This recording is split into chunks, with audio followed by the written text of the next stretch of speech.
crime victims in the state of Maryland.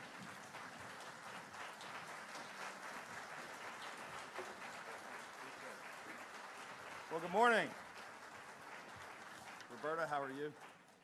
I love the t-shirt. I want to thank Dr. Rankin. I might put that on before I start speaking. Maybe I'll save it for later. Thank you all so much. Good morning. It's wonderful to be here with all of you. We have a great packed room, and it sounds like everybody's had their coffee and you're all fired up. I want to thank Glenn Fuston. Thank you, Glenn, and your entire team at the Governor's Office of Crime Control and Prevention. They do an incredible job. I want to thank them for their work on today's conference, but what they do every single day. Let's give them a round of applause. And it's an honor to be here at the University of Maryland. I want to thank Dr. Rankin, the provost, for her kind words and for hosting us. I know that Dawn Pulliam did a lot of work and organized. Where's Dawn? Give her a round of applause. She did a lot of work. But it's an honor for me to be here with you this morning for what is our third annual Governor's Statewide Crime Victims' Rights Conference, as we once again come together to recognize those who have contributed so much to Maryland's crime victims' rights movement. And I want to thank again our hosts, Governor's Office of Crime Control and Prevention, the Maryland State Board of Victim Services, and the University of Maryland College Park. I want to recognize all of the victim assistance professionals that are here with us today, all of the advocates, the counselors, the police officers, prosecutors, forensic nurses, the hotline workers and trainers, and all of you who are on the front lines each and every day assisting the victims of crime and their loved ones. And on behalf of a grateful state, I want to say thank you for your selfless and critically important work that you do. And finally, I want to acknowledge those of you joining us this morning who have shown tremendous courage, strength of will, and character to overcome, rebuild, and speak out in the face of criminal victimization and personal tragedy. I especially want to recognize my friend, Roberta Roper, right here in the front.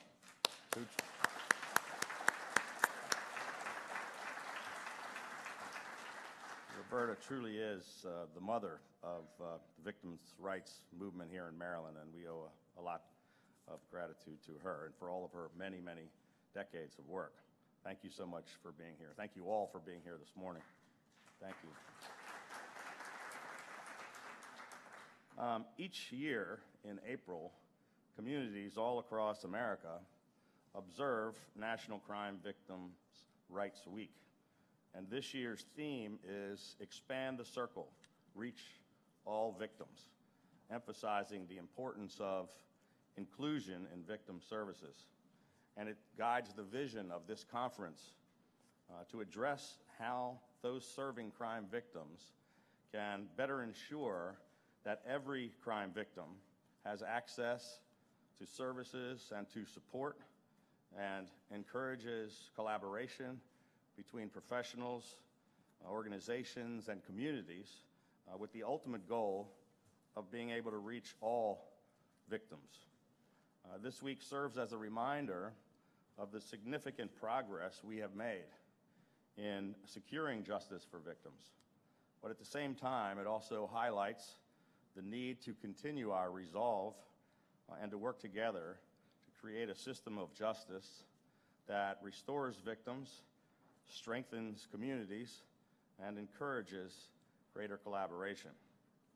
The sad reality is that becoming a victim of a crime often shatters a person's sense of security. They can feel as if his or her entire world has been turned upside down.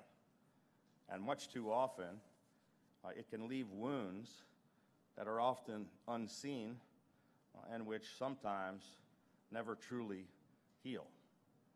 Too often, victims feel powerless to fight back, too afraid to speak out. Across the nation, a shocking 2 out of 3 sexual assaults go unreported, leaving behind victims who live in fear for years.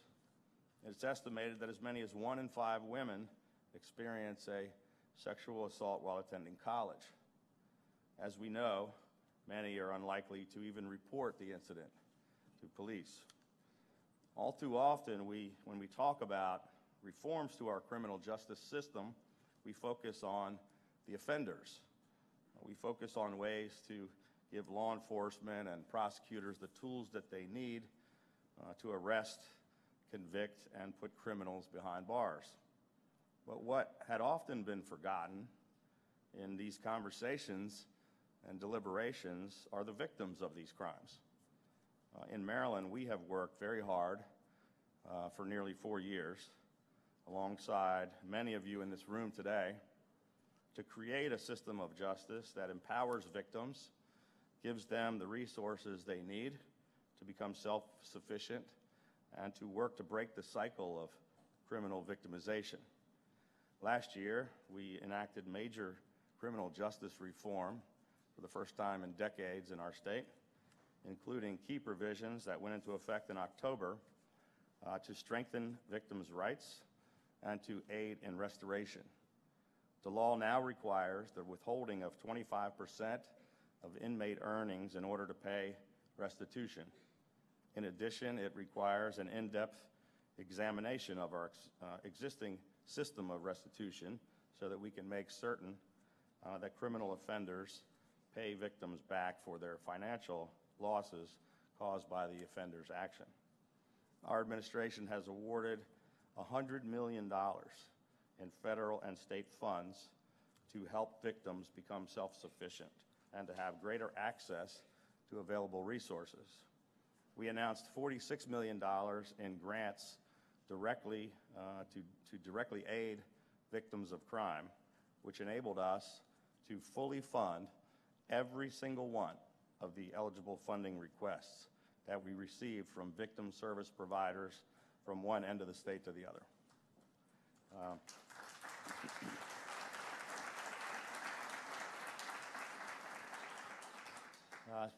Since I've become governor, we have provided assistance to more than 500,000 victims, including nearly 200,000 Marylanders just last year.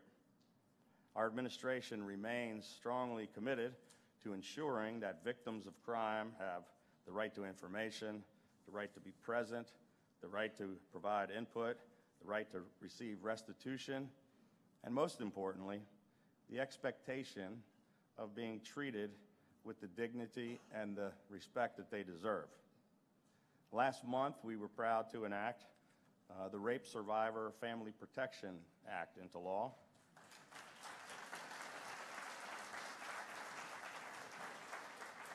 This legislation will ensure that no rapist will be allowed to maintain their right as a parent, and that no victim will ever be forced to interact with their attacker.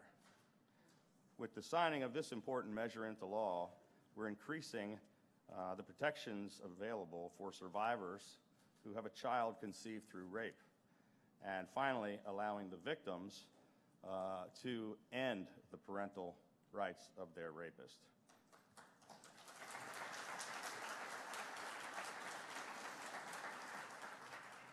Maryland is one of the top states in the nation in calls to the National Human Trafficking Hotline, which serves victims and survivors of human trafficking.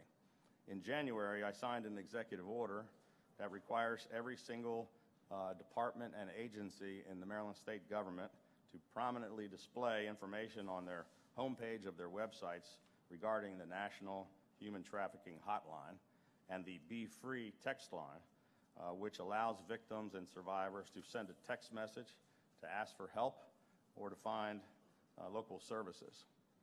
Both of these services provide an important public benefit to our citizens because data and technology are important tools as we work to aggressively pursue these traffickers. Unfortunately and inexplicably, this year legislators failed to pass our Felony Human Trafficking Act of 2018. This important bill would have classified the worst of felony human trafficking cases as a violent crime. But despite this failure by the legislature, I pledge that our administration will continue to fight to end human trafficking in Maryland, and we will push again next year to get this legislation passed. We were successful in pushing for and finally passing the Repeat Sexual Predator Prevention Act of 2018.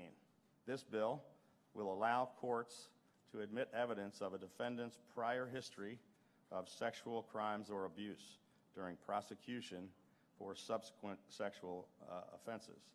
We know that sexual predators follow patterns of behavior, and a single victim is often not the perpetrator's only victim. This bipartisan proposal has been considered by the legislature for 12 years. Amazingly, it never passed, but this year we got it done, and it will become law in Maryland.